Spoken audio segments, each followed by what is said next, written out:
Валерий жил в Москве с маленькой дочкой Ниночкой. Ей тогда было только 4 годика. Так случилось, что мама Ниночки умерла в родах. Валерка любил ее больше самому себя и тогда чуть не совершил глупость. Но вдруг вспомнил, что в родильном доме в детской палате лежит маленький человек, у которого тогда совсем никого не останется. И вот прыгнет он сейчас с этого моста на рельсы, увидит тот самый свет в конце тоннеля, а там стоит Нинка, любовь всей его жизни.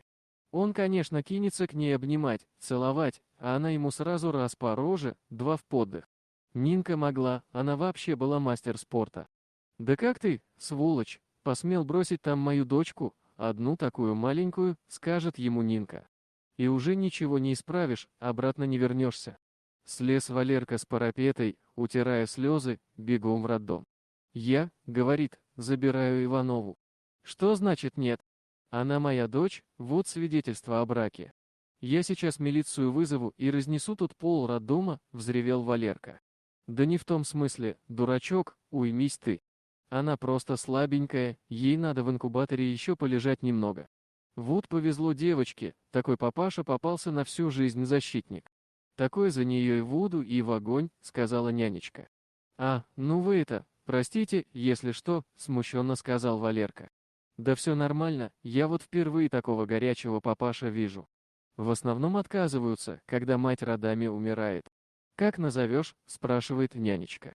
«Так Нинка и в честь матери, пусть с дочкиным имени живет», — сказал Валерка. Так они и жили вдвоем. Нинка росла, была смышленная и удивительно на мать похожа. Но вот чувствовал Валера, что дочке мама нужна. Она уже вопросы стала задавать, на которые он не всегда мог дать ответы, да и с непослушными кудрями никак не мог справиться. Валера сидел в уличном кафе, ждал, когда Нина освободится с занятий. Он отдал ее на карате, куда и мать ходила. И тут увидел ее. Это было какое-то странное явление.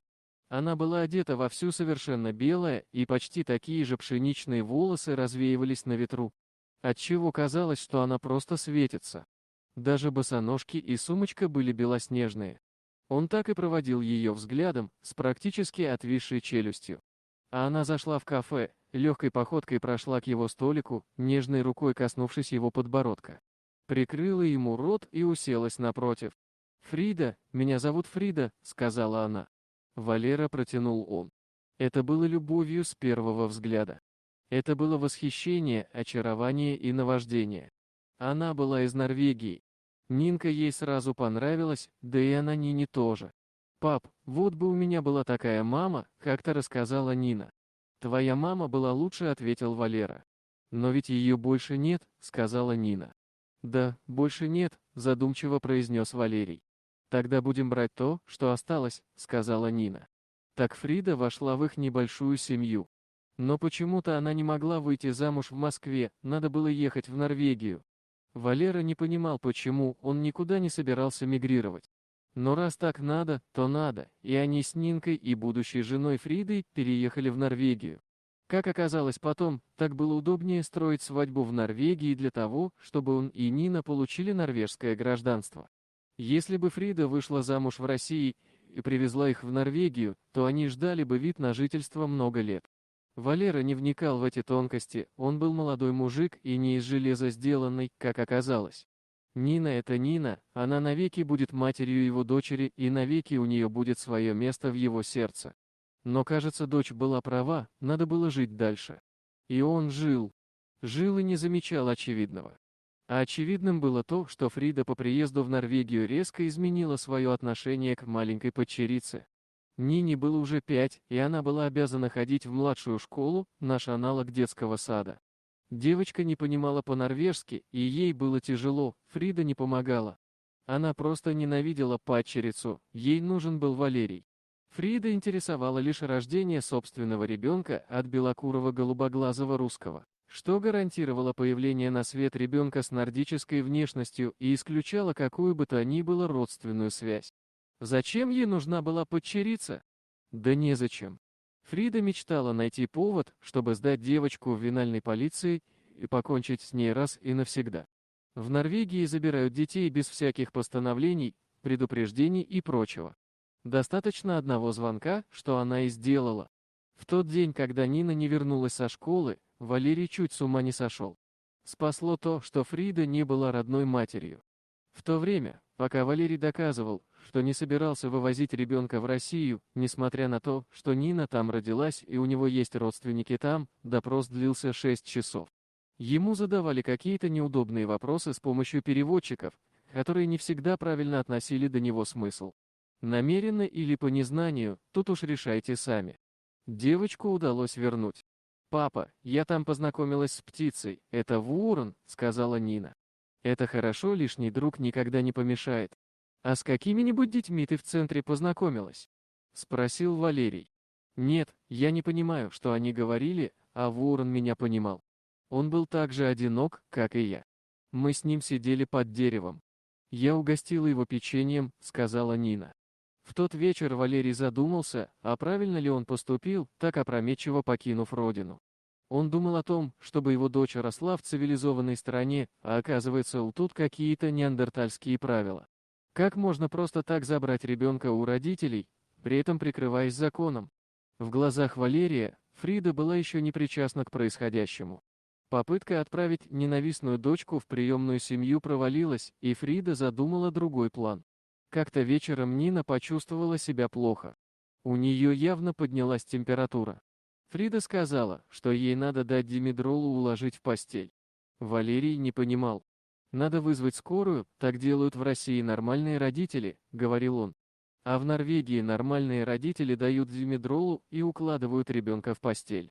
У тебя нет такой страховки, чтобы вызвать скорую по пустякам. Ты знаешь, сколько это стоит?»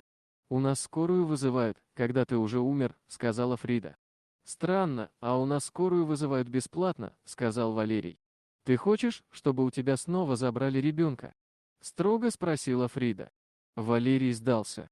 Он просидел всю ночь у кровати дочери. К утру она перестала дышать. Может быть, теперь пришла пора вызывать грёбаную скорую, только теперь она уже не нужна, от слова совсем. «Она умерла», — орал Валерий и стучал кулаками в стену. Полицию вызвали соседи на шум. Это Норвегия. Здесь нельзя скандалить, нельзя шуметь и нельзя даже плакать, иначе тебя сочтут больным и применят принудительную психотерапию. Валерия не увезли в участок только потому, что полицейский увидел мертвого ребенка. Каким-то чудом он не подумал, что в этом виноват Валерий, а вошел в положение и понял горе отца, но посоветовал вести себя тише. Справку о смерти тоже выдал полицейский. Фрида настаивала на кремации девочки, у них в округе не было кладбищ. Хоронить Нину было негде, а вывозить в Россию Валерию никто не позволит.